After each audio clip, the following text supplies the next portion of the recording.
Grady, but before we do that, I just wanted to make everyone aware that there's another, that I know some people are here. They'd also like to testify on Representative Serpa's Bill 7051, which is in the HEW committee. So that bill is going to be heard by Representative McNamara, who's notified me last on their list, on their committee hearing list. So you will have an opportunity to testify here, and then you can go upstairs as soon as they're ready upstairs and you finish your testimony here. So at this time, I'd like to put before the committee House Bill 7066 by Representative Grady, which requires a finding prior to approval that a new or expanded charter school will not have a detrimental effect on the finances or performance of the sending district. Representative Marshall? Yes, Mr. Chairman. At this time, I'd like to make a motion that we hold House Bill 7066 for further study. Motion by Representative Marshall to hold this bill but for further study, second by Representative Norton, Representative Hull, Representative Giusso, Representative Malik, and Representative Hurd. All those in favor signify by saying aye. Aye. Opposed? The ayes have it. Representative O'Grady, good evening. Welcome to the committee. Good evening, Chairman, members. Thank you for hearing this bill tonight. I will be very brief because this is a bill that we discussed before your committee last year and voted 64-8 in favor of on the floor of the House last year as well. So I know that you're all familiar with this. But just to provide some background, this bill was filed in response to what I believe is a deficiency in the charter approval process that's followed by the Rhode Island Department of Education. And this was really called to my attention during the process around the approval of the RISE Mayoral Academy that would draw students from Woonsocket, Burrillville, North Smithfield, and I believe Cumberland as well.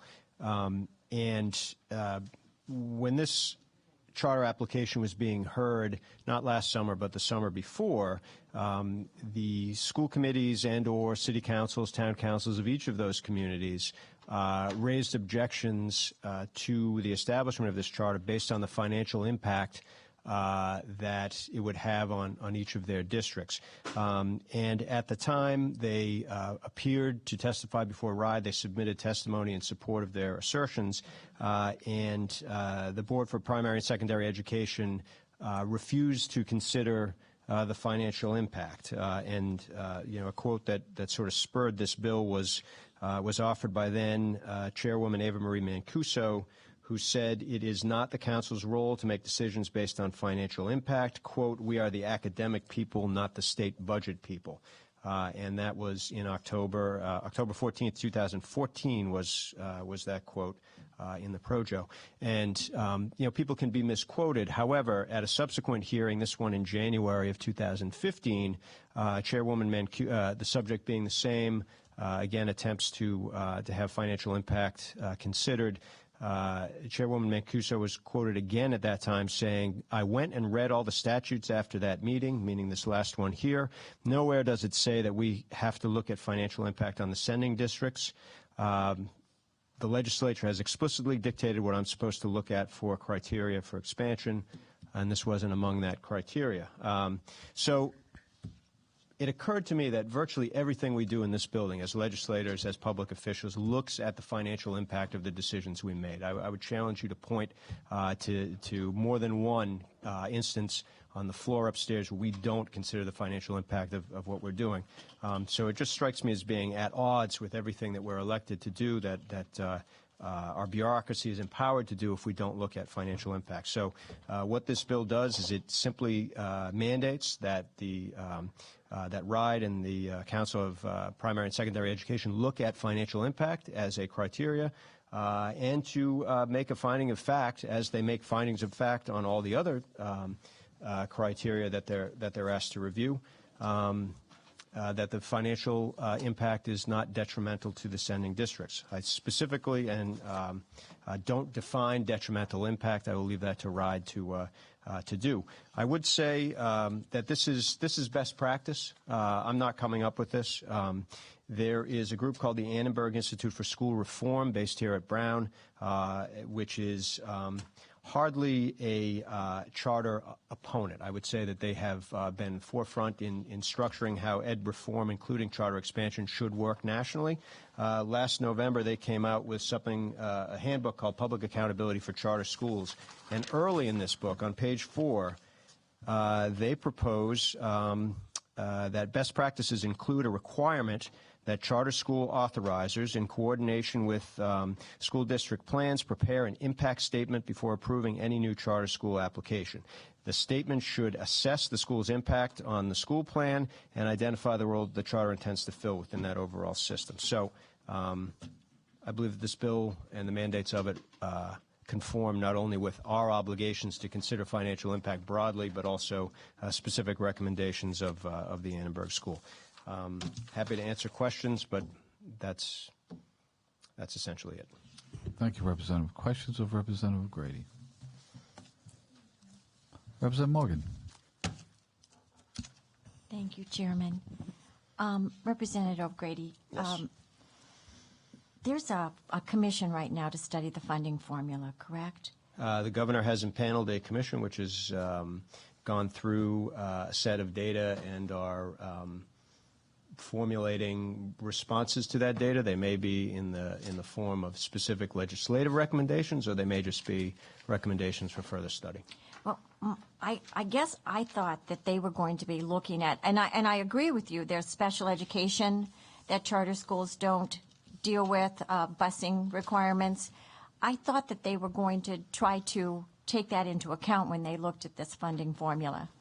That was my expectation as well. I will say that I was not asked to join that committee. So you don't know what their charge is? It just seems like passing this now would negate any work that they did to make the funding formula fairer. Wouldn't it? I mean, if that's something that they're going to work on to make sure that they take into account the fact that charter schools don't have those additional costs, which that's what I understood that they were going to be looking at. Wouldn't passing this kind of put the cart before the horse? I don't believe the two are mutually exclusive. I would say that this bill is before us now. That commission was impaneled in September, and as of yet have not delivered any concrete proposals. I don't think it's incumbent upon this body to wait for them. Yeah, but at the same time, we know that they're working on it, and you know, I remember Representative Macbeth, who was a elementary school principal, spoke about the relationship she had with the charter school and how much it had helped her improve teaching and learning in her own school. So I would hate to do anything that stops the ability of charter schools to do that kind of innovative work that helps all kids learn it to the best. And if the funding formula is going to be reworked to take into account the discrepancies, it just seems to me that we maybe should wait on this until we hear back from them. I mean, there's not going to be another charter school in the next 2 months. But I think, Representative Grady, as you're testifying, your bill is only to give some guidance, if you will, to the Department of Education and Board of Education, that they at least take into consideration the detrimental expenses, if you will. And we don't know what that charter school commission is maybe coming up, because we still, that any new rules or regulations or any new laws that still have to come here, but you're not mandating anything. You're just saying that this is a new criteria that when you look at a charter school, you look at the detrimental impact on a community. Is that a fair assessment of your bill? It is a fair assessment, and to Representative Morgan's point about Chairwoman Macbeth's testimony on the floor last year, I would say that the only mandate in this bill here would be to give Representative Macbeth or representatives of her school district the opportunity to talk about what the positive impacts were of the establishment of the learning community coming in to work side by side with Chairwoman Macbeth's school. So this simply mandates that educational impact be considered as part of the assessment process. So I don't see the two as being mutually exclusive. All right, so let me just clarify it then from what you two are saying. It says it shall not have a detrimental effect on the finances. If you take even $10 away, that's a detrimental effect. So are you saying that they have a right under this bill to judge the proportion of, in other words, Well, I specifically... Any amount of money is going to be a detrimental effect on finances, and it says shall not have a detrimental effect. So you're not couching it in an acceptable effect, or what, I don't know what the language would be. Correct. I'm doing that deliberately to allow RIDE the ability to define. Not only do I not define it one way, but it's not defined another way either. So what I would suggest is that clearly, if you bring in a parallel charter, let's say, operating in the city of Woonsocket, just because that's what we're talking about, there will be monies that are shifted from the Woonsocket school system to that charter to, in the event that any students at all choose to attend that charter. I would say, have someone make a case that is not a detrimental impact based on perhaps future projected savings or, whatever the case may be. I will leave it to RIDE, as I said last year, to define detrimental impact as they see fit. So you're going to allow them to define what the detrimental effect is? I mean, they'll have to.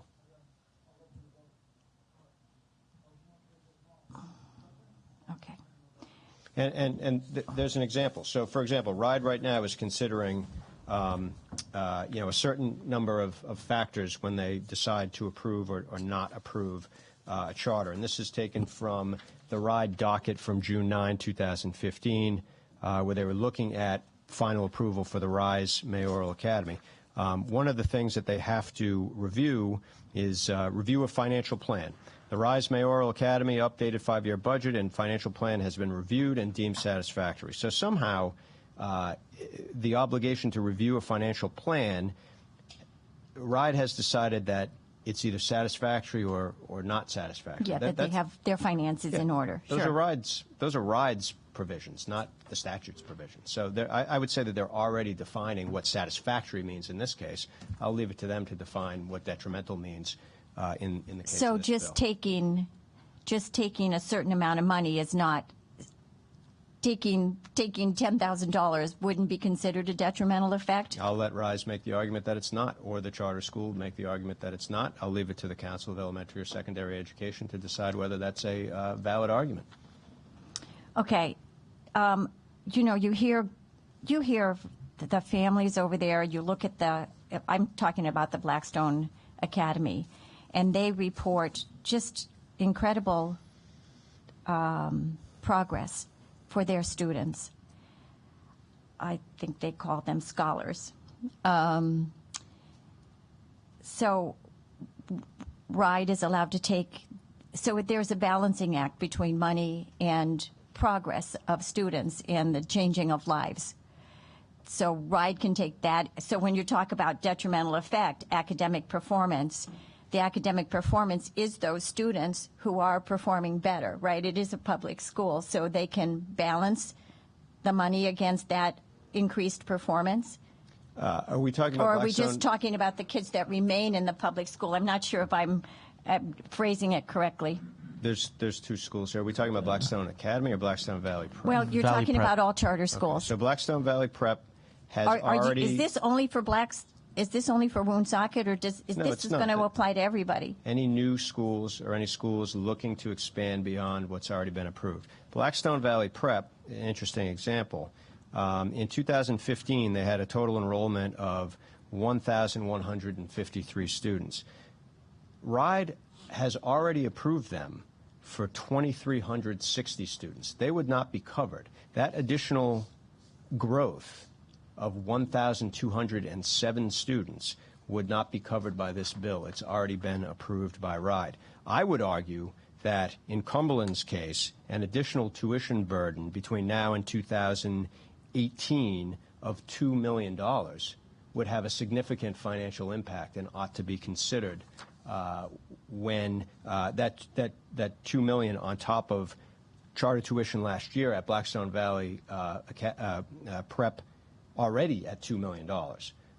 I would say that has significant financial impact, and in my mind, you know, we can talk about detrimental impact. That's it, but that would not be covered under this particular bill. Yeah, but I guess is RIDE then able to say that the increased progress and prospects, academic performance of students who might be failing in the traditional public school can be used to balance out the money that they're losing?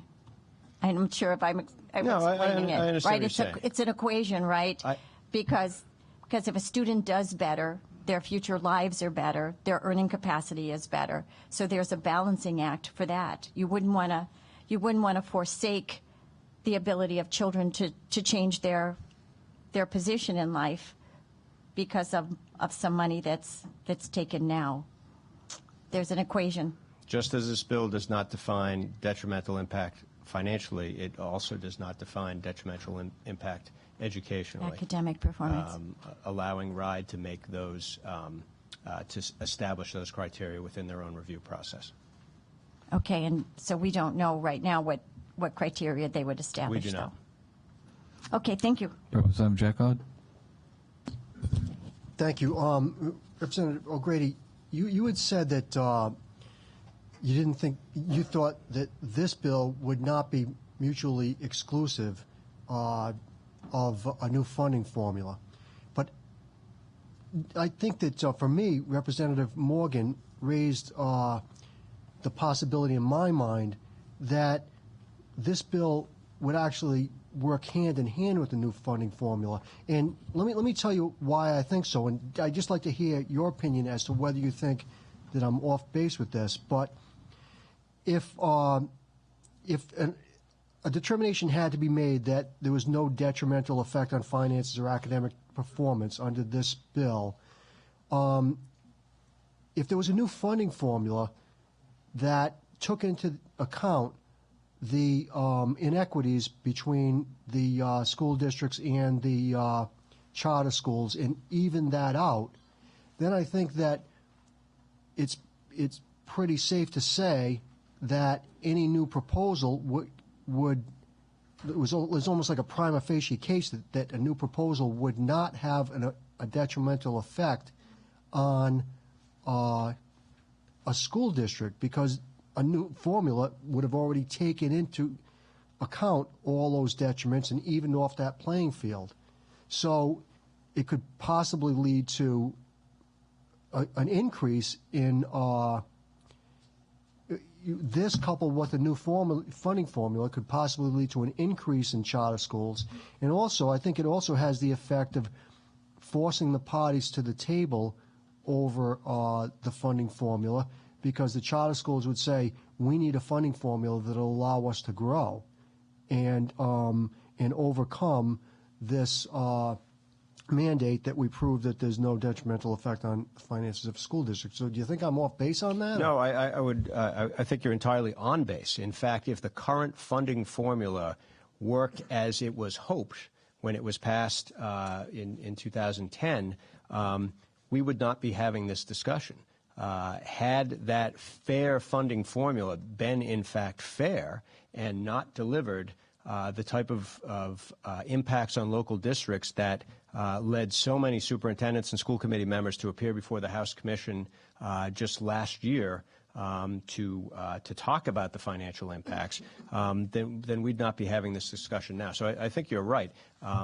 If a actual fair funding formula were to result from the governor's commission and recommendations that they put forward, then this might not be necessary whatsoever. But we've not seen those recommendations put forward by that group yet. So I think that this is, until such recommendations are put forward and enacted by this General Assembly, I think this is required. Other questions? Representative Hearn? Thank you, Chairman, and thank you, Rep. O'Grady. I was the co-sponsor for the original funding formula, and I also was not on the commission that was put together.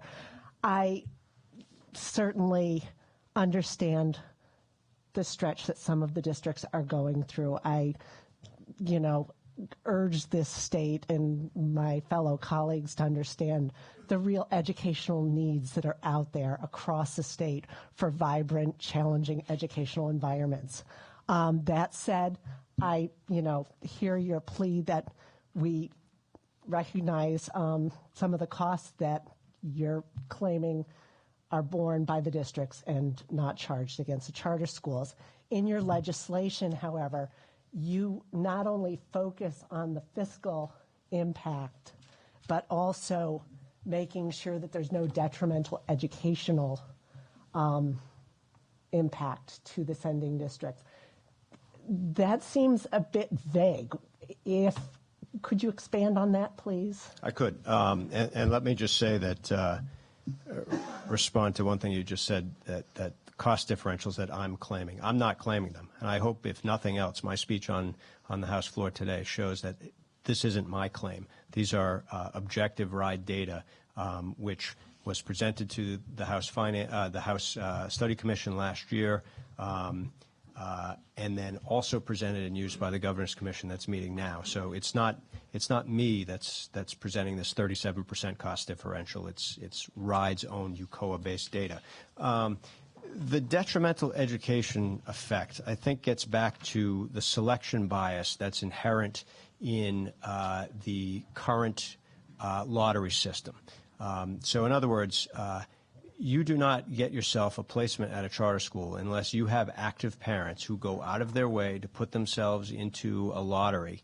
And that sense of involvement, that sense of what it requires to put yourself through that administrative burden, even if it seems minor, is an indication that you have active, involved parents. And every educator I've spoken to said that that is the leading indicator of a child who succeeds at school, is whether or not they have active parents. So what I'm suggesting is that if we have a school that draws, and I'll go back to Blackstone Valley Prep just because I happen to have the numbers in front of me, that draws 301 students away from the Cumberland district, or 145 students away from the Lincoln district by full build out in 2018. That suggests to me that school is pulling away 301 students. I'm sorry, that's the growth on top of the 286 students that are already there now. So let's say 600 students in Cumberland's case, and 300 students in Lincoln's case generally.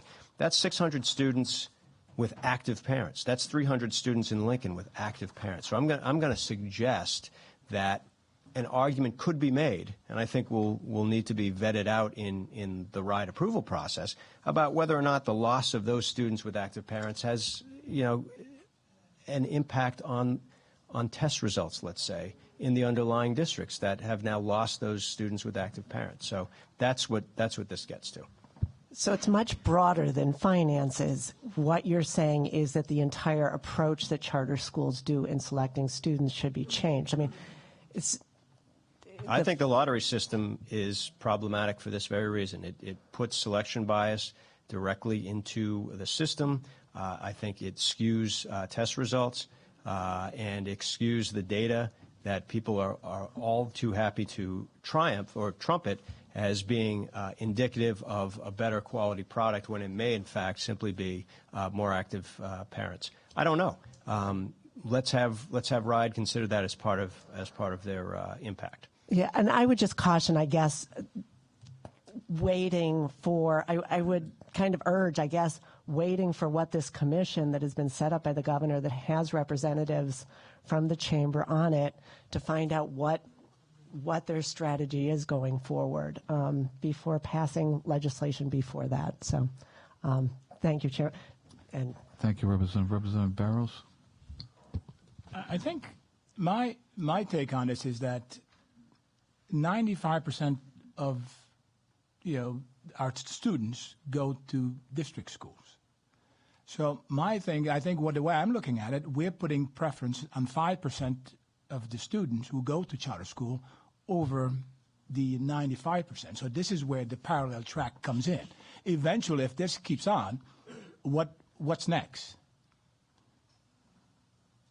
So that is, that's just basically my statement. Thank you, Representative Tanzi. Thank you, Mr. Chairman. In response to something that Representative Ahern had said, I sponsored legislation last year that would have changed that lottery system so that all students were put into the lottery and the parents would have to specifically ask to not be included within the lottery so that we could try to find some parity. I represent a district that has been cannibalized by charter schools coming in and running a parallel system. I fully support this. I think it's information that needs to be considered when making a decision. So you spoke of the $2 million loss that's been sustained in the Blackstone Valley Prep, I believe it was, case, and that there's an anticipated $2 million more. So how many students are left behind in the sending schools to absorb that $2 million loss? So there's 1,000 kids who are going to benefit from that $2 million, but the number that are going to be impacted by that loss is what times the number? 10 times the number? I mean, it's, we're asking the children who are not being sent to the charters to bear the actual cost of those kids who are being sent to the charter schools. And to me, that isn't fair. And I'm very glad that you put this bill in. And I think it for them to not take into consideration the fiscal impact on the sending schools is completely out of touch, frankly. So thank you. Thank you, Representative Marshall. Thank you, Mr. Chairman. Representative O'Grady, I just want to thank you and applaud your commission for the due diligence that you've put forth based on legislation that was passed in 2010 for the fair funding formula.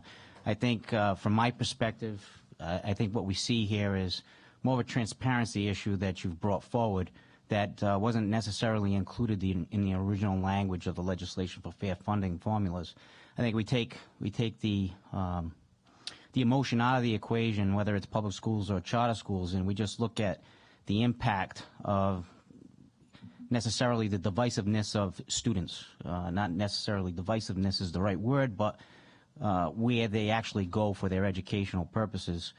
At the end of the day, from my perspective, what you've done is this is more of a housekeeping of existing language for the fair funding formula that ultimately provides not only RIDE the opportunity to look at the challenges, both public as well as mayoral academies or charter schools have, but it also provides the public the opportunity to see what could potentially happen to their public school systems or the students that are left behind from a lottery-based process. As we all are struggling in our individual districts, mine and the chairman's being a regional school district, we see it on a daily basis that teachers are pulling from their own pockets to provide product that they know they need in their individual classrooms because the budget constraints just have not been there to allow for those products to be available for the teachers to do. But in addition to that, I think what we all miss is that public school systems are federally mandated educational environments, whereas mayoral academies and charter schools have that ability to be much more freely with their educational process and also allow it to be more challenging because they don't have those constraints that they have to be mandated to conform to. So I think at this legislation that you've produced here is basically just cleaning up the language of the existing fair funding formula that you stated, even the chairwoman stated, was not in the language that they needed to look at when approving any more expansions or new schools being put into any district. I think at the end of the day, I think the public should have that information personally so that the parents of the students that are in the public school systems are very well aware that, these changes and these financial changes may be occurring due to the opportunity that a mayoral or charter school may be opening up in their community that ultimately will have a detrimental effect on both the test scores possibly as well as the financial scores, never mind the environment. So I applaud you and your commission for doing your due diligence and bringing a good analysis to the table. And certainly I think we all stand waiting to hear what we see comes out of the governor's commission, hopefully in short time. Thank you, Mr. Chairman. Thank you, Representative. Representative Giarrusso. Thank you, Mr. Chairman. Rep. O'Grady, I know you've been here a long time, so I'll make this really short. The word that sticks out in my mind is send-in districts. So assuming a district sends 300 children, what happens to that hole that's left in those sending schools? Do they cut staff? I mean, what do they do? I think that is a school-by-school calculation, so I can't speak broadly. I have heard anecdotally of the discontinuation of advanced programs in some school districts. Some school districts may have the ability, if all of those students happen to come from the same elementary school, for example, you could close that school. The Moody's report that was part of the study commission last year, which I think I distributed to many folks, and of course I don't have it with me today, but looked at that's sort of the promise that if enough students travel over to a public school of choice, as we're calling them here in Rhode Island, that you can simply reduce your fixed cost by closing classrooms. But very often, what we have found through the analyses that were presented to our commission last year, those students are coming from various schools within a district. And if you're in my daughter's classroom, for example, 5th grade at Salesville Elementary School, and you somehow leave and go to a charter school, $15,000 roughly goes over to that charter school. But you can bet that it is not $15,000 less expensive to operate my daughter's classroom. Teacher still has to be paid, lights are still on, heat, transportation, all of that still exists at Lincoln Public Schools. And you multiply that by 300 times, and you're looking at a case where the fixed costs remain, they have to be paid. The only thing that can be eroded is spending on instruction, and that's at least what all the superintendents who testified last year told us. That gap caused by the 300 students that you mentioned, absent an easy fix of closing classrooms, comes out of instruction. Thank you. Thank you, Mr. Chairman. Thank you, Representative. Representative Morgan. Yeah, I understand what you're talking about, and that causes some havoc in the sending district. And yet, when you hear about young children being able to thrive in a different kind of environment, learning environment, I'm just afraid that your bill would have a detrimental effect on them, on those children.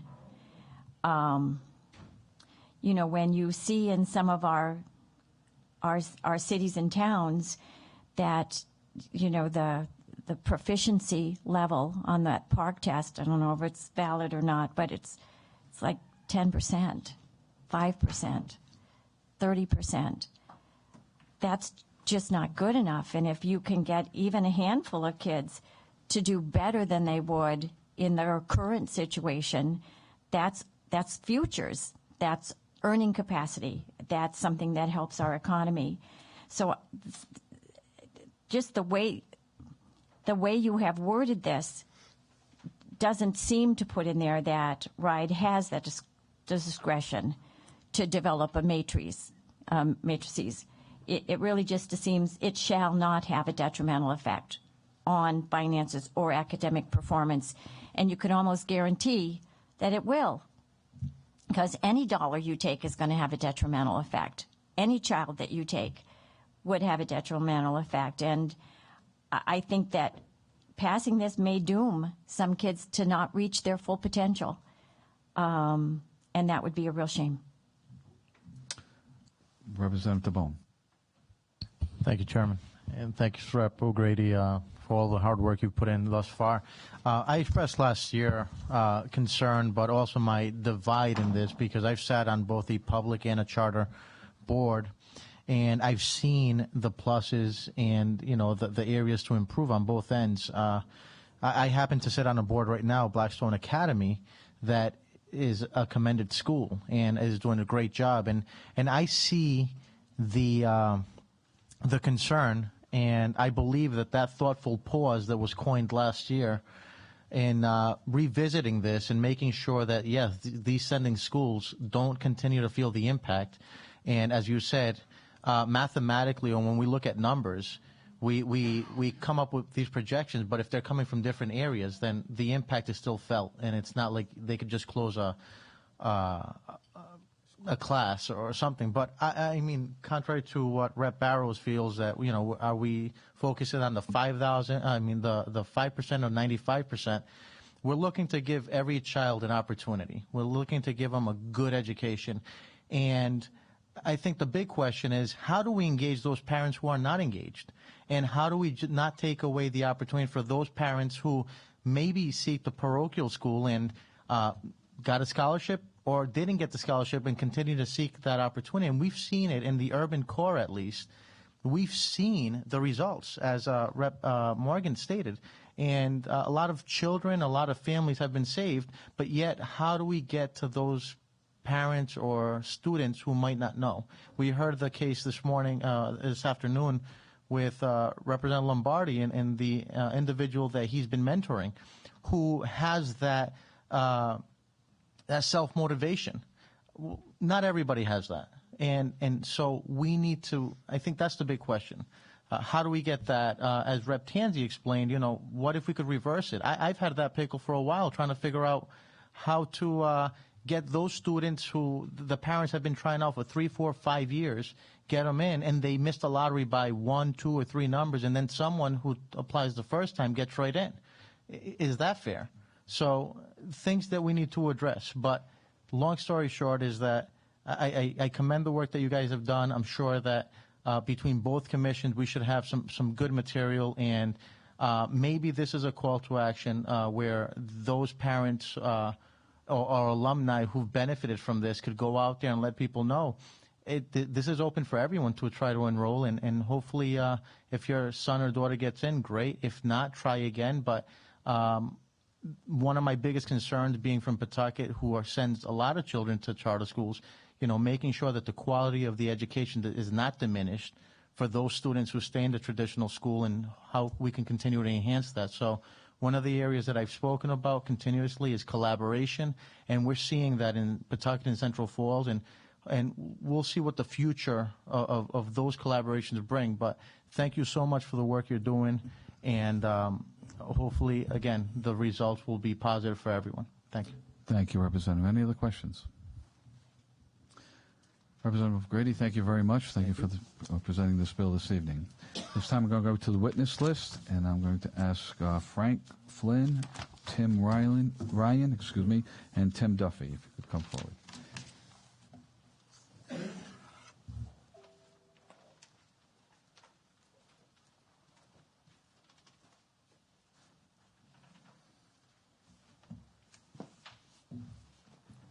Gentlemen, good evening and welcome to the Finance Committee. Good evening. Thank you, Chair. My name is Frank Flynn. I'm the president of the Rhode Island Federation of Teachers and Health Professionals, and I want to thank you for this opportunity today.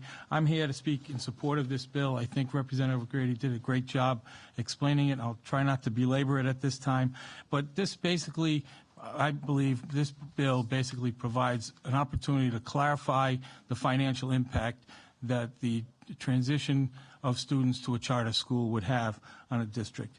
There are a number of things that the Rhode Island Department of Ed is supposed to look at when they're making a recommendation to the RIDE is supposed to make to the Board of Ed when they're making that decision to approve a charter school. This just clarifies the responsibility and shifts it to the Board of Ed to commission that fiscal impact statement.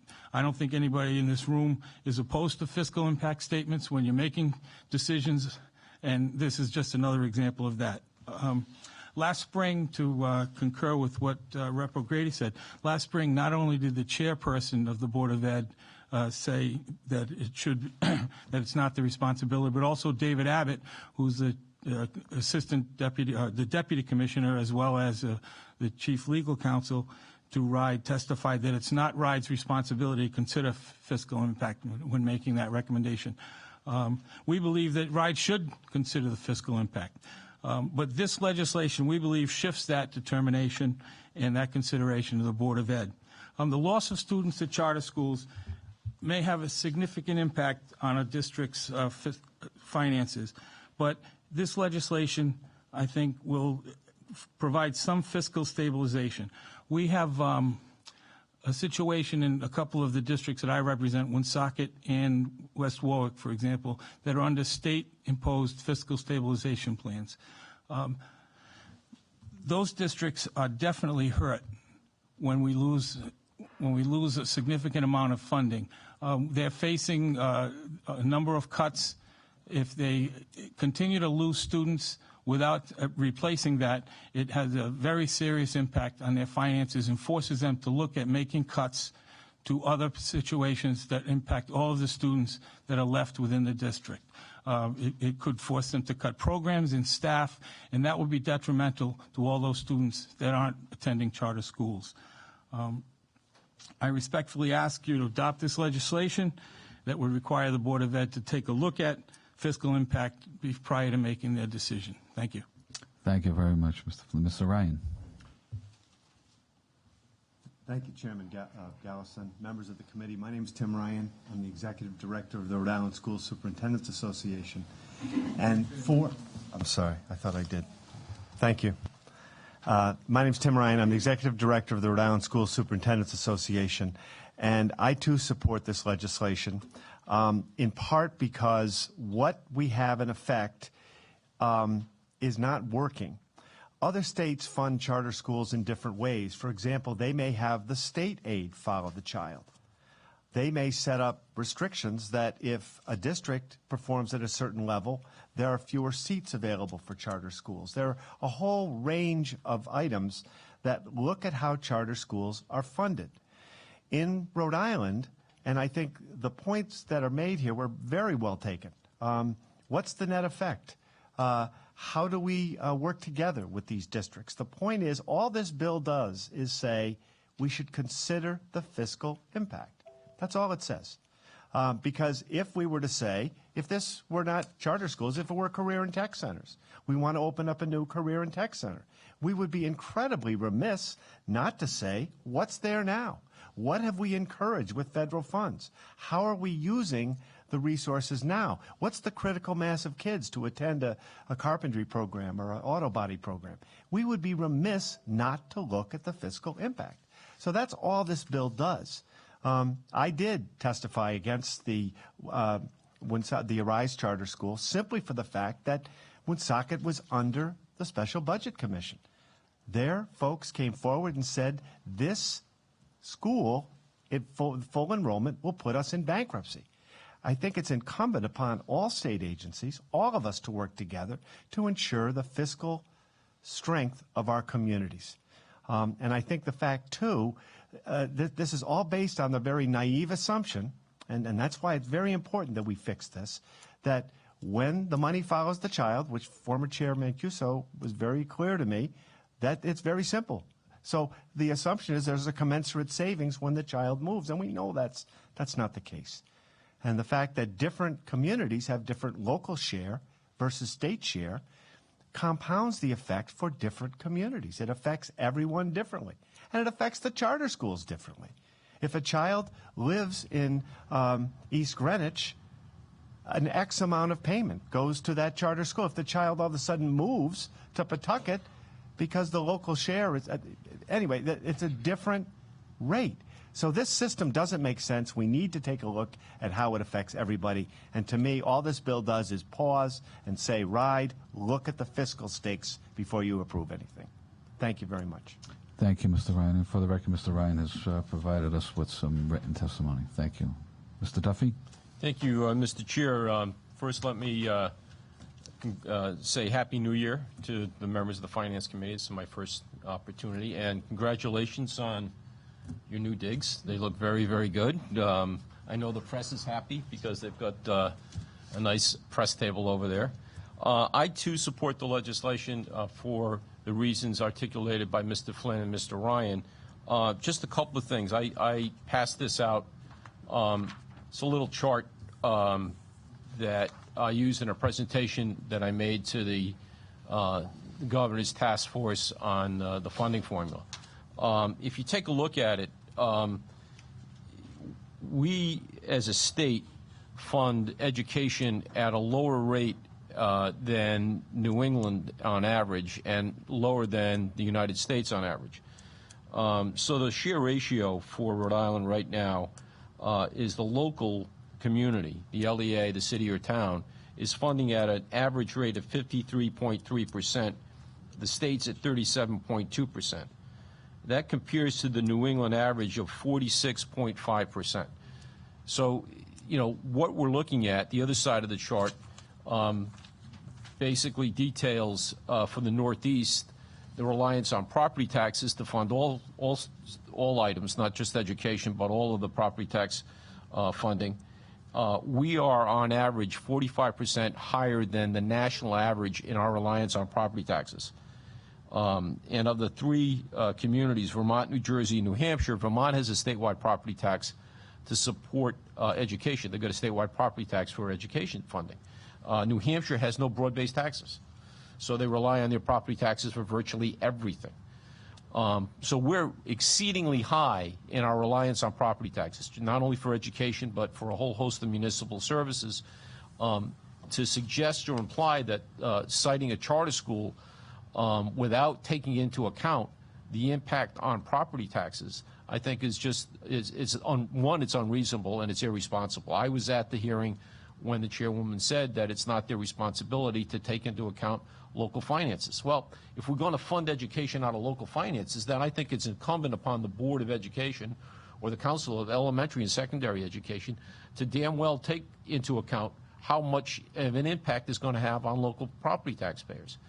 The system is all over the map. If you take a look at the mayoral academies in Cumberland, the sending districts there, the per pupil expenditures vary from $12,900 in Cumberland all the way up to $17,300 in Central Falls. So there are varying degrees of property tax payments. In Lincoln, it's almost $17,000.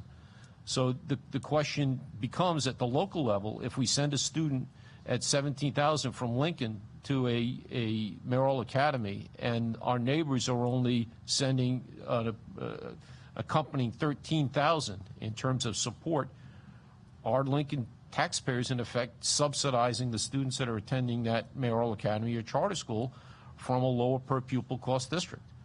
I think that this is just common sense, and I think that the department really has to take into account the impact on property taxes if we're going to continue to fund education from local property taxes. They absolutely need to go through that exercise of determining what the impact is going to be locally.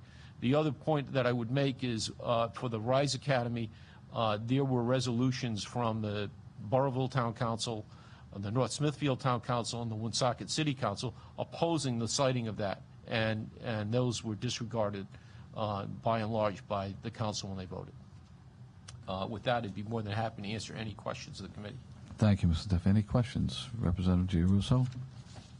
Thank you, Mr. Chairman. This question is not directed to anyone in particular. I could just throw it out there. When a board has to consider fiscal impact, knowing that they're going to lose revenues or funds, would the answer ever be yes to a new charter school? And if, with that said, would this effectively kill the growth of charter schools in Rhode Island? It might not. What it might do is force the board, the council, to come back to the legislature and say, we've got to have some sort of mechanism that funds this loss. I like to call it stranded costs.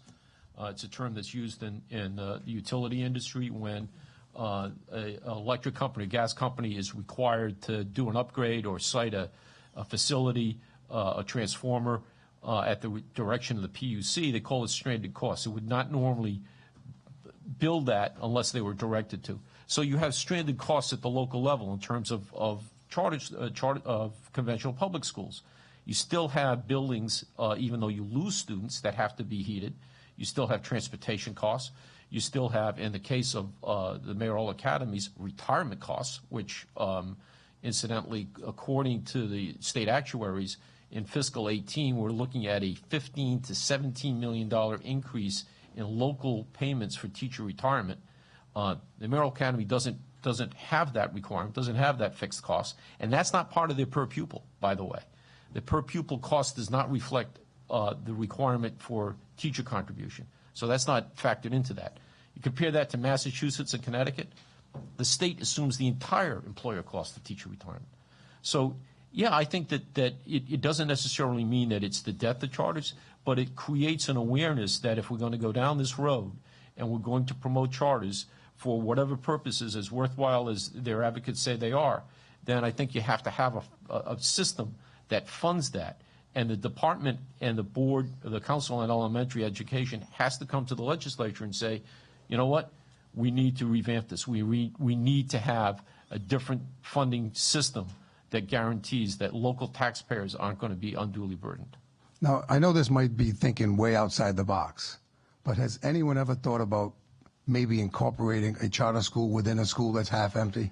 That's the model in New York that is most frequently used. They'll even put charter schools on a floor within an existing school. And to answer your question, this doesn't mean the end of charter schools at all. There are examples, and the gentleman, the representative, talked about Blackstone Academy in Pawtucket. I could see many reasons why the partnerships that could exist between Shea and Blackstone could be positive for both. In Central Falls, we have very strong relationship between the Central Falls School and the learning community. We have partnerships emerging with the International Charter School over dual language programs. So absolutely, where there's partnerships and sharing exist, and there's already that established relationship, there's no need to think that these wouldn't be expanded and continue. Yeah, I mean, there should be no stone unturned. I mean, especially if the children are thriving in this. We shouldn't be throwing out the baby with the bathwater. And I would say, just using my alma mater as an example, I went to Mount Pleasant High School, and I'll guarantee you that school is 25% right now. I mean, we could probably get 6,000 kids in that school, and I don't know what the number is, but I'll guarantee you it's not nearly that much. Thank you. Thank you, Mr. Chairman. Thank you, Representative. Representative Hearn? Thank you, Chairman. I have a question that's kind of intrigued me. Have any of the districts and superintendents really dug into why these families are going to the charter schools and revamping their programs to better address kind of keeping those students? I would just say one thing. That part of this is the other part of this is a need to level a playing field. In state law right now, the commissioner has the authority to waive large sections of Title 16 for charters to allow them to operate. That doesn't exist for conventional public school districts. So, there may be greater opportunities for charters to do innovative things that public schools would normally want to do, but they are constrained by state law. So I've proposed to Commissioner Wagner that he suggests legislation that creates a level playing field. If it's good enough for charter schools to get exemptions from state statute in Title 16, then it's good enough for all school districts to get exemptions. Thank you. I'm sorry. I was just going to answer your question. I don't think there's any systematic way to look at this. I can only respond anecdotally. And for example, when I was testifying regarding the RISE school in Woonsocket, I would say the majority of parents who were testifying saying they wanted the school, and these were sincere, hardworking parents, the thing that they mentioned was that there was childcare available till 5 o'clock each night. And I know what my grandchildren, it costs my grandchildren to go to childcare. That's a huge issue. So when schools can provide extended childcare to programs, that's a huge draw. Now, I'm not saying that's the only reason, but that was stated by, I would say, the vast majority of people who spoke that night. So I think one of the things that I'm concerned about is, yes, quality, of course, but it's also equity. We have to be able to say we're spending the same amount. We're not creating a special class of kids that we spend considerably more on. I don't think it's right. So I think we have to find that balance to make sure we have quality, to make sure the system works, but we do it in an equitable way. I would look at the recent park scores as a real eye-opener that something's not working.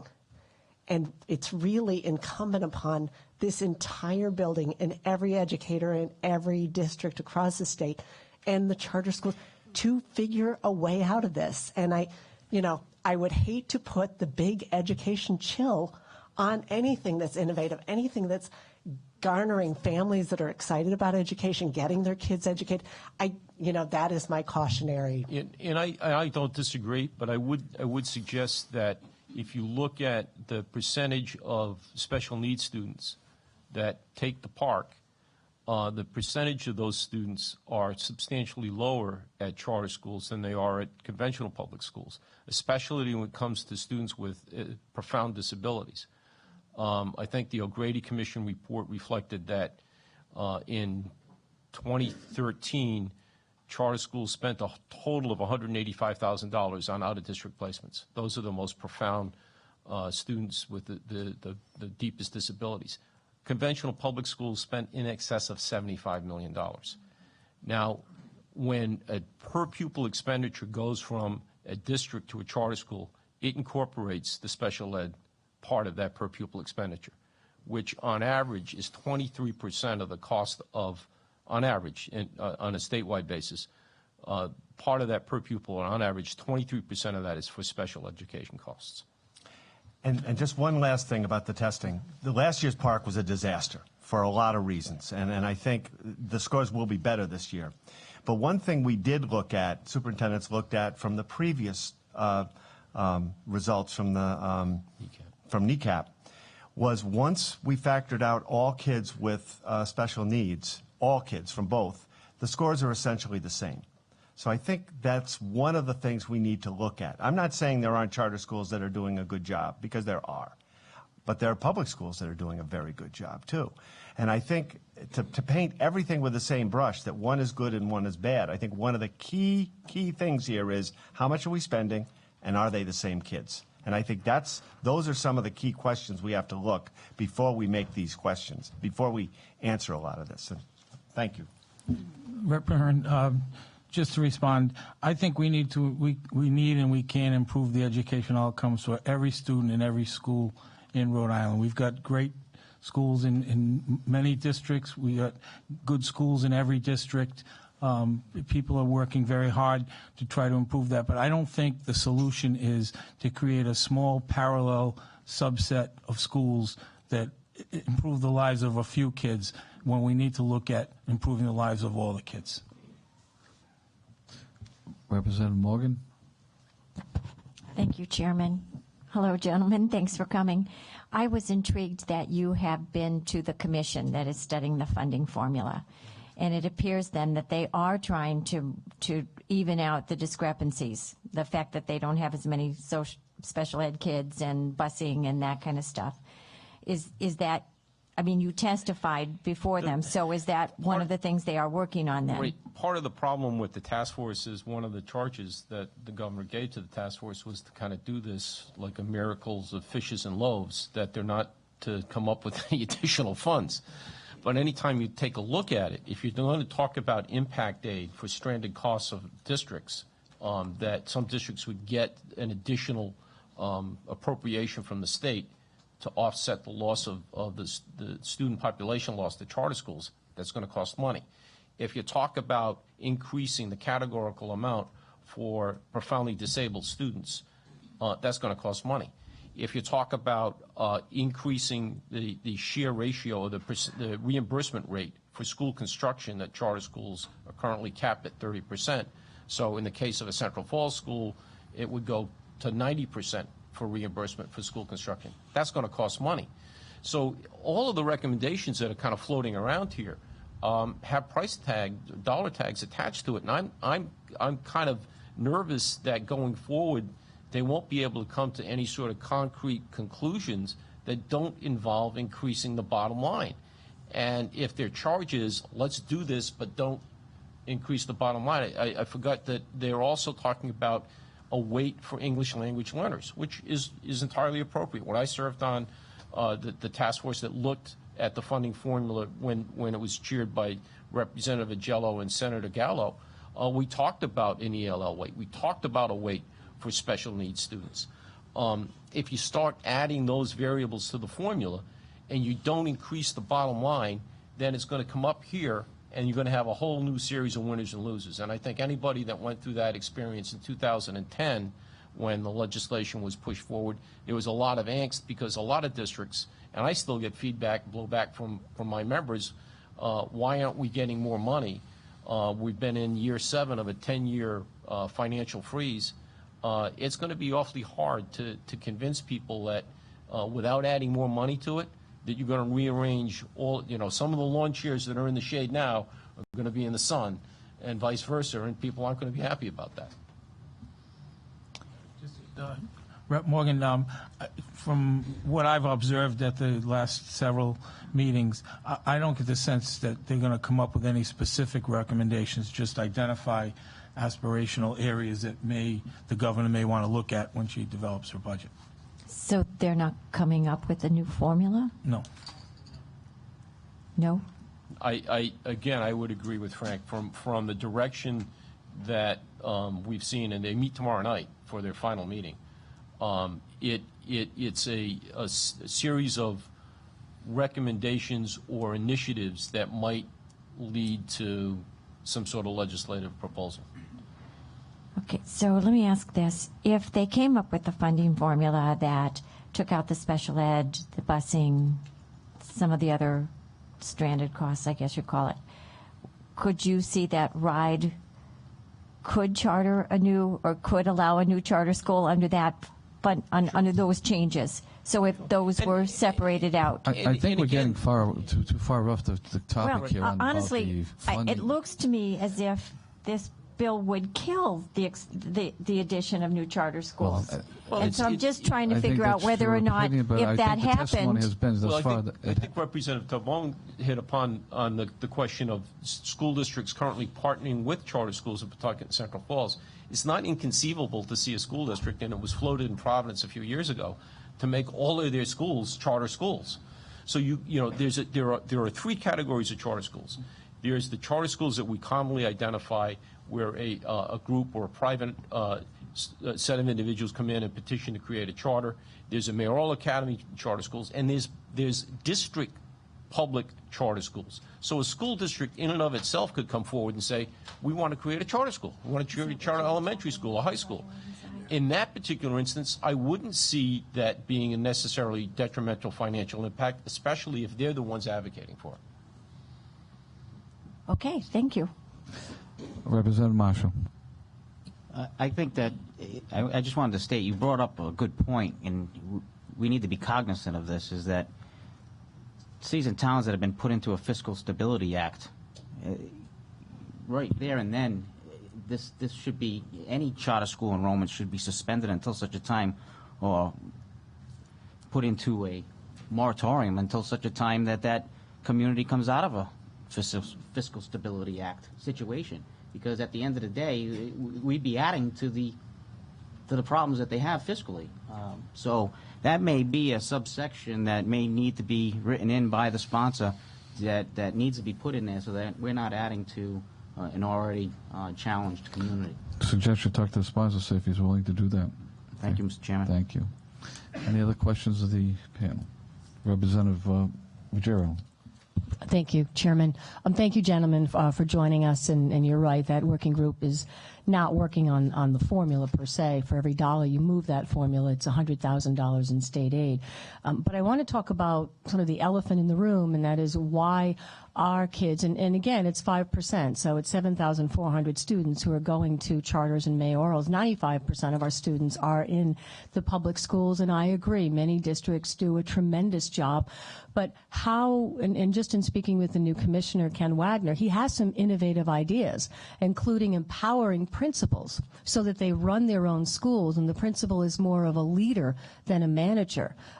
Would that be some innovative way that could help with the public learning? And I'm not sure how, Tim, you would feel as superintendents, losing some of your power, but that could be very innovative for the public schools. I think the commissioner has a lot of really good ideas. I think that it's exciting to look at empowering schools to make innovative changes. I think you can't argue with that. I think what is unclear, and that I've gone back right to the beginning, is what is our funding model in the state?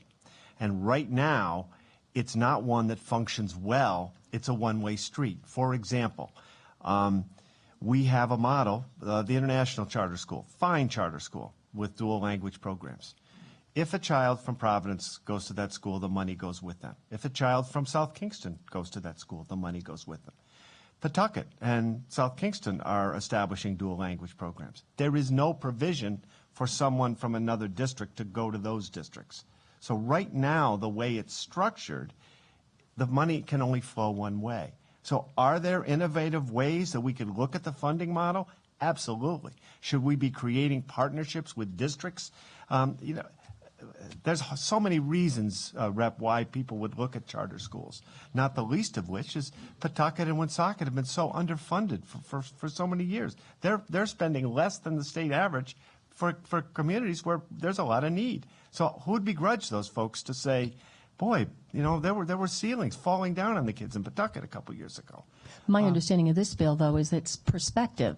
It's future charters. So those who already chartered are absolutely fine. So even the international school that you used as an example, I mean, they're out looking for a new building for the 9th grade, so they're not part of this, correct? No, but I would suggest that part of the problem is that the reliance on maintenance of effort at the local level has created avenues where people say, listen, my schools aren't where I think they should be. They're not provided. Physically, we've got $1.9 billion in infrastructure repairs, according to the Department of Education, for all of the charter schools, for all of the public schools in the state. The average age of a public school, and I'm not bragging here, it's older than I am, and I'm 60.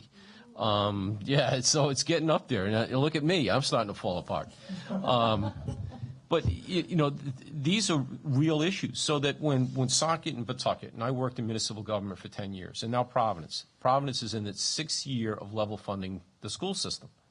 When you use maintenance of effort as the floor in terms of how much you're going to give, and so we rely on property taxes, and when the property taxpayer represented by the city or town council says, no more, we're not going to give you any more, you're creating this massive inequities between public schools. And if a charter school comes along and offers an opportunity for a parent to say, hey, we're in an urban setting, and all of a sudden this school is new. In the case of some of the Blackstone Valley, the Mayoral Academy schools, they don't have the costs associated with teacher retirement, yet they get the per pupil part of that in their from the sending districts. So they have more money to spend. They have some of those things that I think Tim Ryan talked about after school care programs. It really is at issue. We do not fund public education the way we should. And you have created a whole series of haves and have-nots. And going forward, it's only going to get worse. Thank you, gentlemen, very much. Just want to announce that Representative Serpis Bill 7051 has been called for hearing, and I know some people here wanted to go up to testify on that. Thank you for your testimony. Thank you, Mr. Chairman. Thank you very much. Happy New Year. Matt Plain, Christina Lopes Metcalf, and Bill Fisher. And just for the record, we have other written testimony from Amanda Fenton, who's the Director of State and Federal Policy for the National Association of Charter School Authorities. Okay, and she is, well, she's not testifying, but has submitted written testimony. Mr. Plain, good afternoon, welcome. Oh, good evening, I'm sorry. Good evening, Mr. Chairman, members of the committee. Thank you for the opportunity to address you tonight. My name is Matt Plain, and I serve as legal counsel to the Rhode Island League of Charter Schools. I just wanted to address first at the outset, a lot of the discussion tonight has centered around the notion that this bill merely obligates RIDE to take financial impact and impact on student performance into consideration. But this bill does far more than that. Requiring RIDE to consider those as a factor is certainly not a notion that is entirely unreasonable. In fact, as many people have pointed out, how could you not consider financial impact when considering taking on such an endeavor? But this bill requires the council to make an affirmative finding that a proposed charter or the expansion of a charter will not have a detrimental effect on the finances of a district or student performances of a district. That's vastly different than merely considering a factor. What's more, this bill doesn't define detrimental effect. It doesn't have a definition. It's not a legal term of art, and it's not technical jargon within the educational arena. Therefore, if challenged, it could be considered vague and overbroad. And that's certainly not something we'd want to pass as legislation, because that could invite confusion, that could invite appeals, and that could invite the diversion of time and energy away from educating kids. The Rhode Island Department of Education has a comprehensive process for the evaluation and oversight of charter schools. It's stringent, and it takes into consideration the improvement of public school education. Again, considering finances or considering student impact is not an offensive notion, but this bill requires much more than that. It requires an affirmative finding on something that's not defined, which could be considered vague and overbroad, and it also invites speculation, because it requires RIDE to make a determination about student performance prospectively. How can the council make a determination on the impact of student performance if we couldn't quantify student performance at the time that application for a new charter or a charter expansion is made? With that, I would respectfully request that you consider these things when discussing this bill. And if I could answer any questions, I'm happy to, or wait until after. Thank you, Mr. Plain. You're welcome. Thank you. Good evening, Ms. Lopes-Metcalf. Welcome. Thank you, Chairman and members of the committee. Is this on? Is this on now? Thank you. Thank you, Chairman and members of the committee. We testified, I'm here on behalf of the Rhode Island Campaign for Achievement Now, as we testified on this legislation last year and share the same concerns that Mr. Plain has mentioned, that we support the idea of fiscal impact. And if the legislation of the proposed bill said that RIDE shall take into consideration fiscal impact, we would be fully supportive and would not be here today.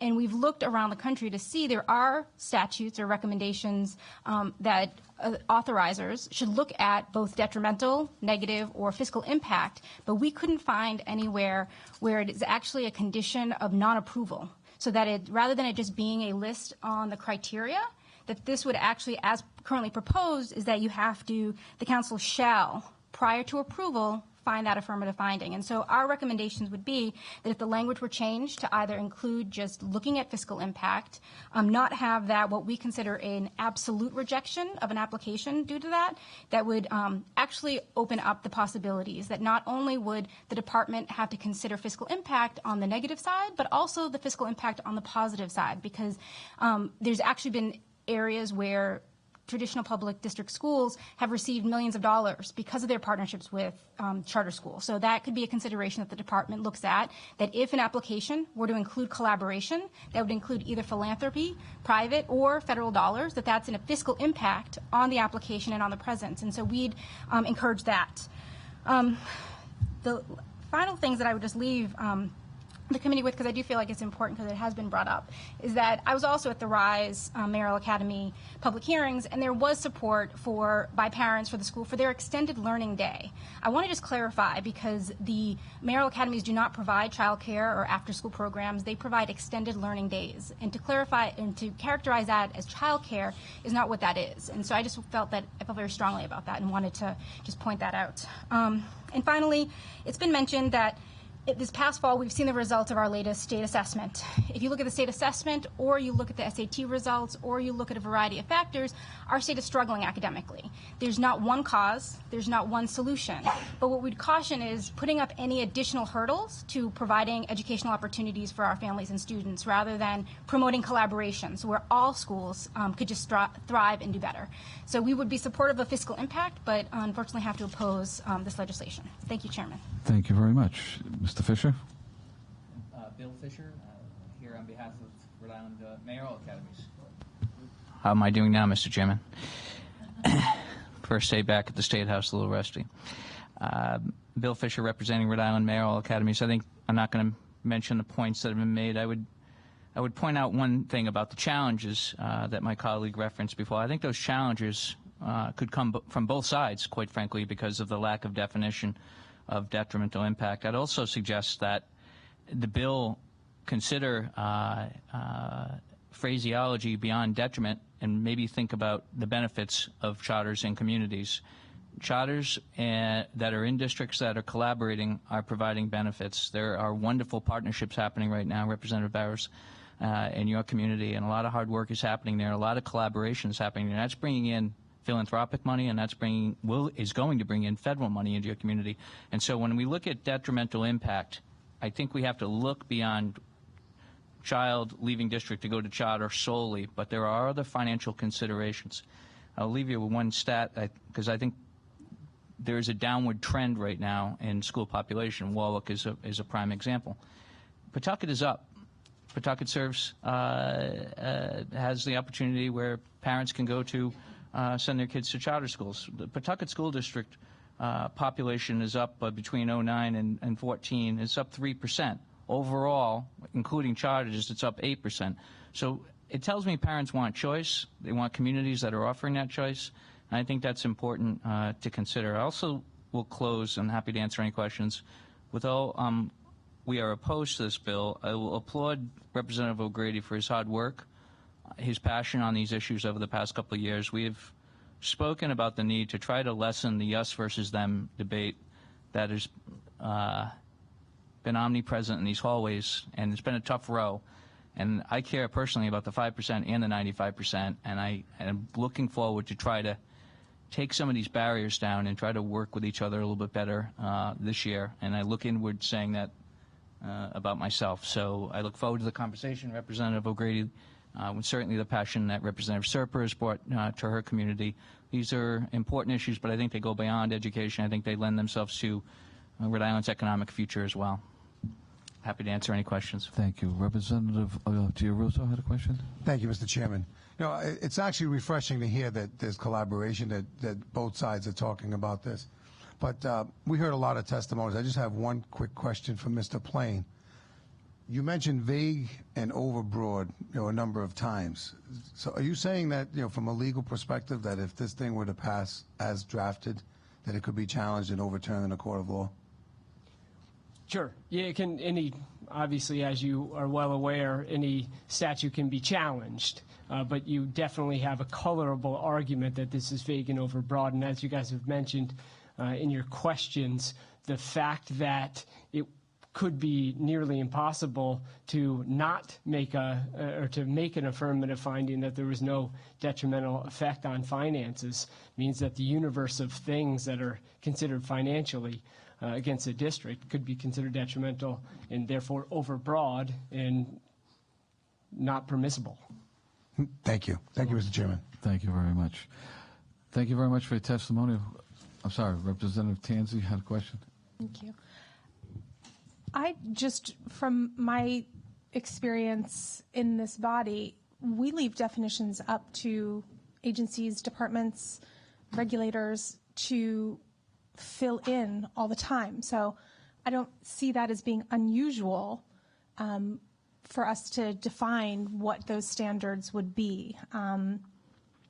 And I just want to make a statement that school committees have the fewest of options when it comes to how they operate.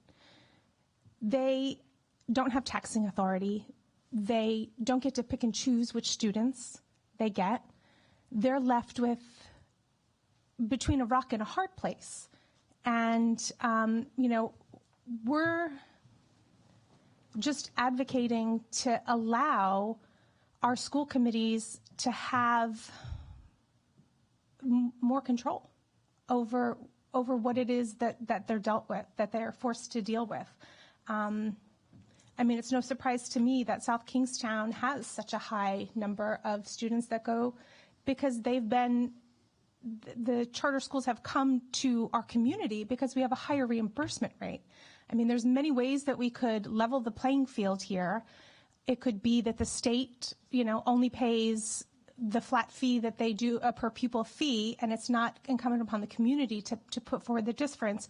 I think that something needs to be done moving forward, and I do support Representative O'Grady's bill.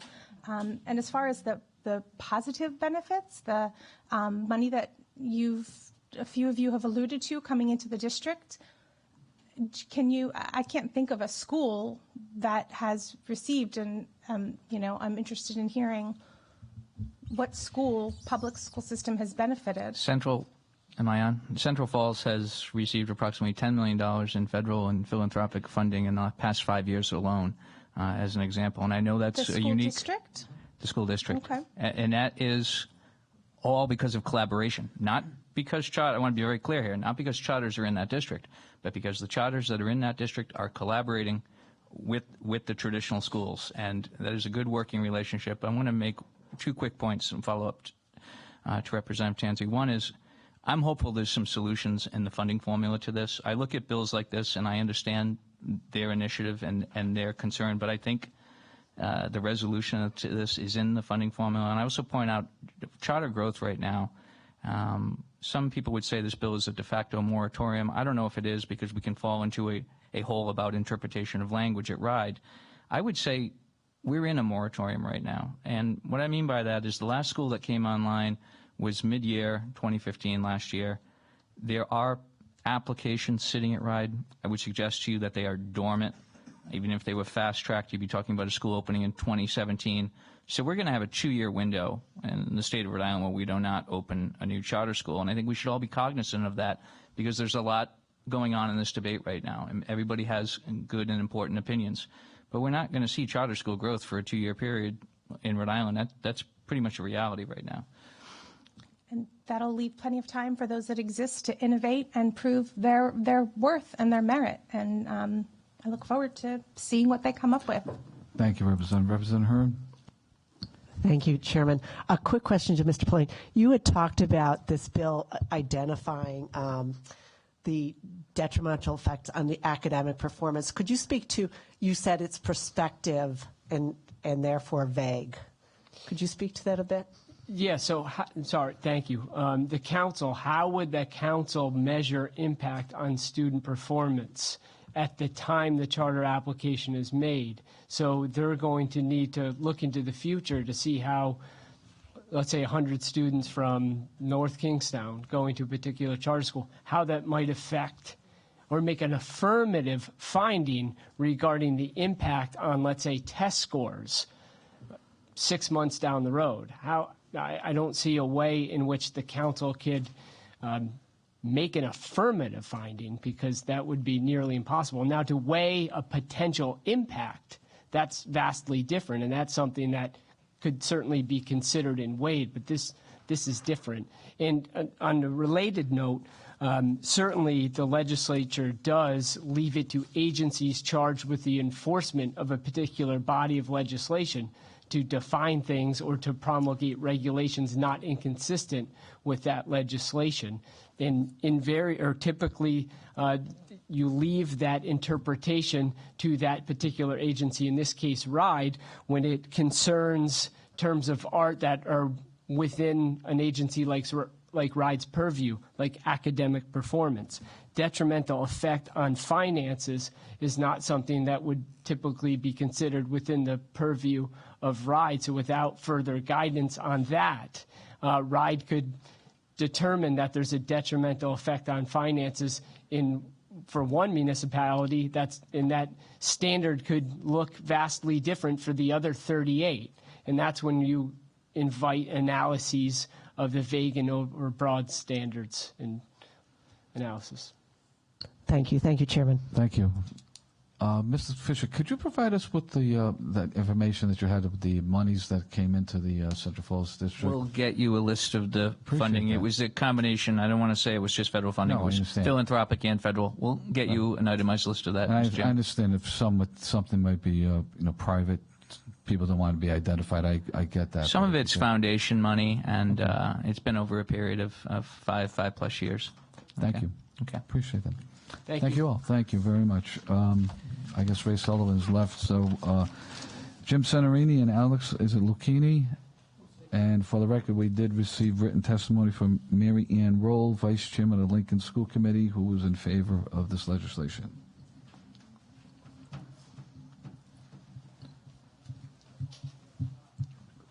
Gentlemen, good evening.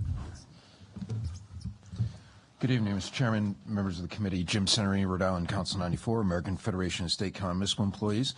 I'm here tonight on behalf of our members that we represent in just about every single one of your districts who are non-certified professionals who work in public schools, and that includes custodial, janitorial, secretaries, clerks, paraprofessionals, teacher assistants, behavior specialists, etc. We are in strong support of this legislation. To refocus a little bit of the dialogue on this, I would just like to say, for those who I know have served on local city and town councils or have attended school committees, what this legislation, in my mind, does is applies a missing factor in this equation. The Department of Education has been making these decisions, in my opinion, in a vacuum, where they're looking mostly at educational requirements but not looking at fiscal constraints. And as someone who spends most of their time in the lobbying capacity, because now I do staff rep work as well, in this building, but on occasion, I'm also in front of school committees and city and town councils.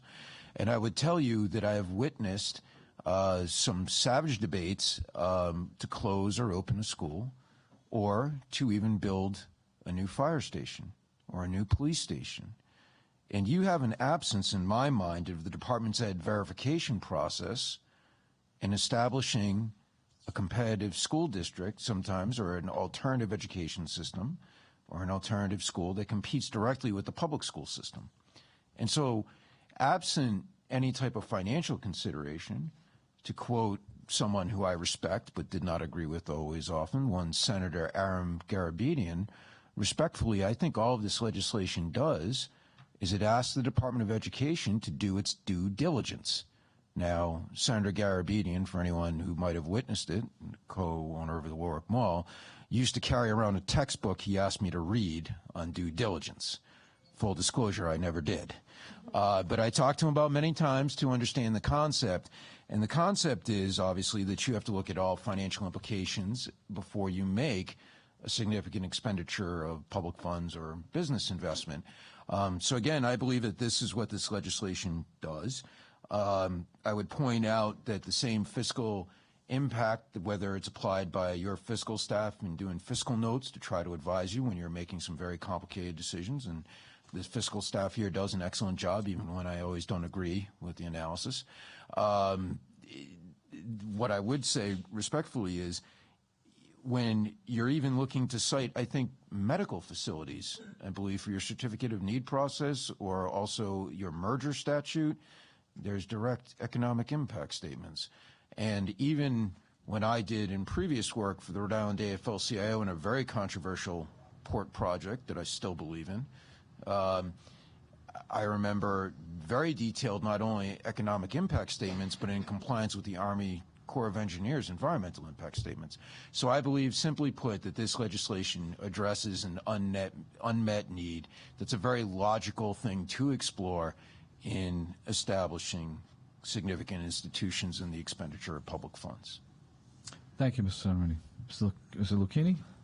It's Alex Lucini. I'm a Providence music teacher at West Broadway Middle School, and I'm a Providence taxpayer, and I am also the treasurer of the Providence Teachers Union. I'm honored to be here in front of you tonight to testify in support of this bill. We've talked a lot about 95% and 5%. Really, the original concept of charter schools put forth by AFT President Albert Shanker was about 100% of the kids. The concept of charter schools was actually originally a union idea. The idea was to create schools as learning laboratories, and those learning laboratories would innovate, design, and then share those best practices with district schools to improve the educational system for 100% of learners. Unfortunately, in Rhode Island, because of the political climate, we have failed that. Everybody has failed that. The charter school community has failed that. The public school community has failed that. The teachers' unions have failed that. We have all failed it. We get into these debates about what's best. We're going to create, how can we put a kill switch on innovation? We're not putting a kill switch on innovation. What I'm asking to do is do this in a responsible way, to end the competition and to get the information in. If we know charter schools are working, then tell us what is working. Tell us. Representative O'Grady did unbelievable work last year by creating, this report that two of its key findings found that charter schools, and this is not innovation, this is not best practices, charter schools had less students of disabilities and less students of English language learners, which we have all found are the students that score lower on test scores. We also are talking about a PARCC test, or talking about test results. The PARCC, while it's an assessment that we're using and it is a measure of the Common Core state standards that we're teaching, by no means is this a perfect test. In 1 year, the people who create the test said we need to reform the way that we did this. The results that we're going to get this year and the results that we got last year are going to be different. Hopefully they're better, but they're going to be different because the way that the test is given is going to be different. Last year we gave the test for a course of time in the month of March and then again in May. This year we're only doing one setting. So our results are going to change. For better or for worse, they're going to change. So what I'm asking you to do, and the reason why that I support this bill, is that this is an opportunity to think responsibly about charter schools in the state of Rhode Island. This is not just about stopping things. This is not just about, creating charter schools. This is about what they're intended for. They're intended to innovate and to share best practices. It's frustrating as a teacher, as a professional, and as an advocate for children to have to open up the Providence Journal every day and be told how I'm failing.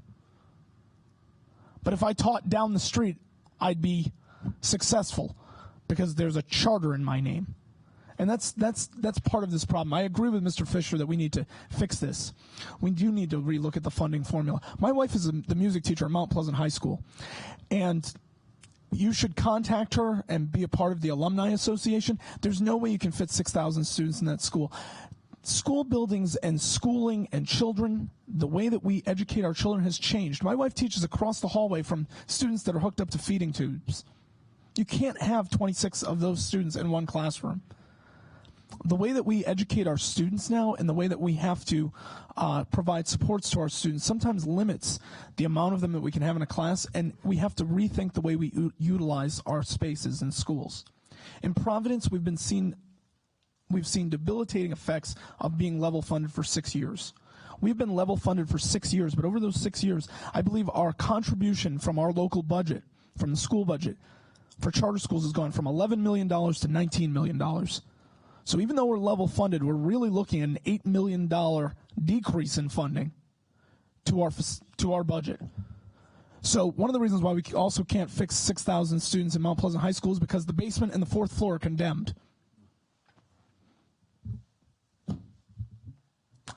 It's fiscally irresponsible to open up a new building when you have students in a building that's condemned.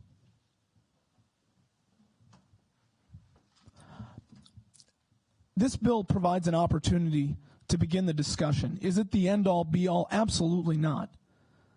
but we need to do better for 100% of our students. Our students do not have a D after their name. They do not have an R after their name. They do not hold union cards. They do not, protest, against union supporters. We have a moral obligation to support them. And this is great legislation to start, because those children go home to parents. Those parents are taxpayers. And as taxpayers, they have a right as citizens to know where their money is going. So I thank you. I will take any questions. I thank you for the work that you do. And as a teacher, I want to thank you for the support that you've shown over the previous years for the work that we do in our classrooms every day. So thank you. Thank you very much, and thank you for your advocacy on behalf of children, your teaching. Thank you very much. Anthony Girusso wants to say something about the music department. Go ahead. Thank you, Mr. Chairman. Oh, for the record, Mount Pleasant was just a metaphor anyway. Absolutely. And the 6,000, I have no idea. No. But, all right, so I'm going to go on a limb. Sure. All right. Call me right, wrong, or indifferent.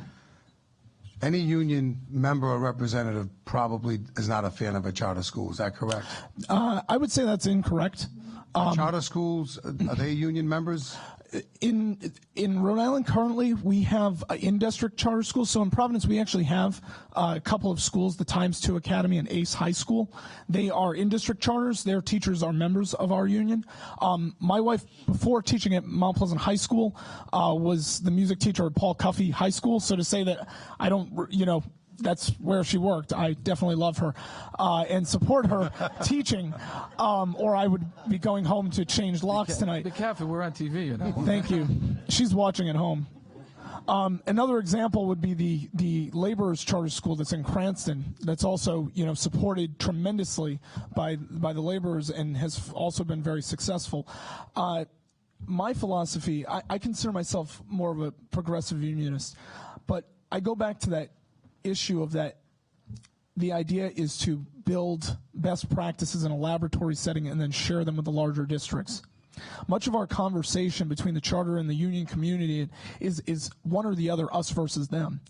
And I would like to see those. We have collaborations, but do we have a true sharing of best practices? My school has a collaboration with Paul Cuffey. They have a robotics team. They're actually competing, and they're probably going to win the state championship this upcoming Saturday. It's a wonderful collaboration.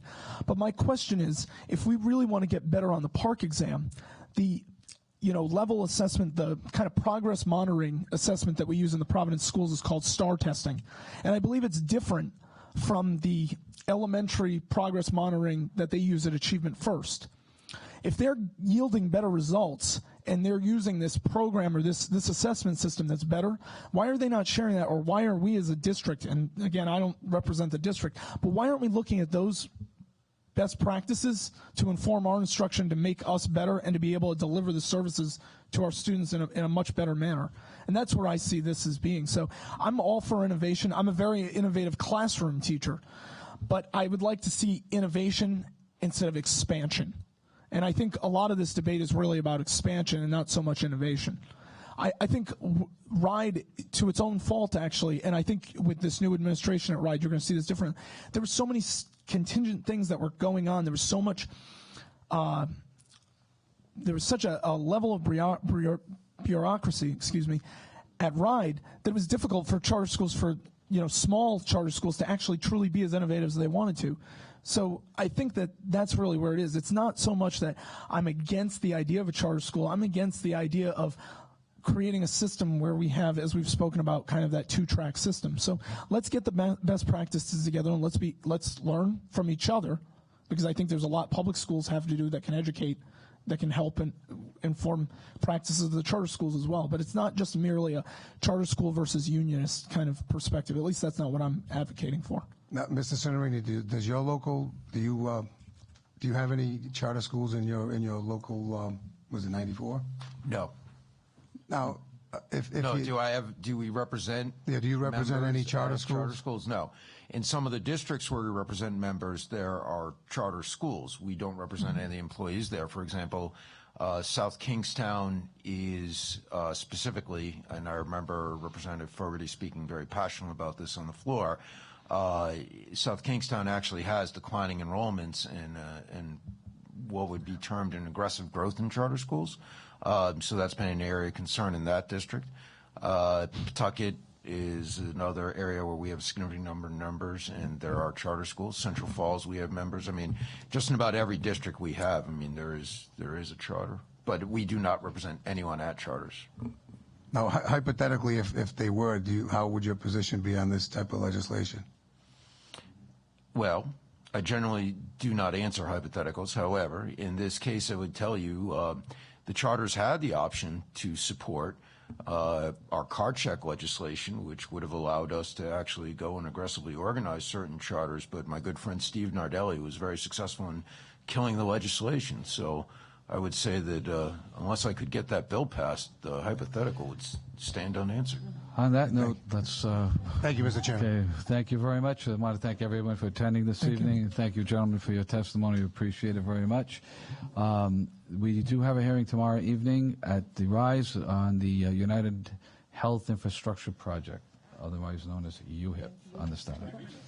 Thank you very much, and have a good evening.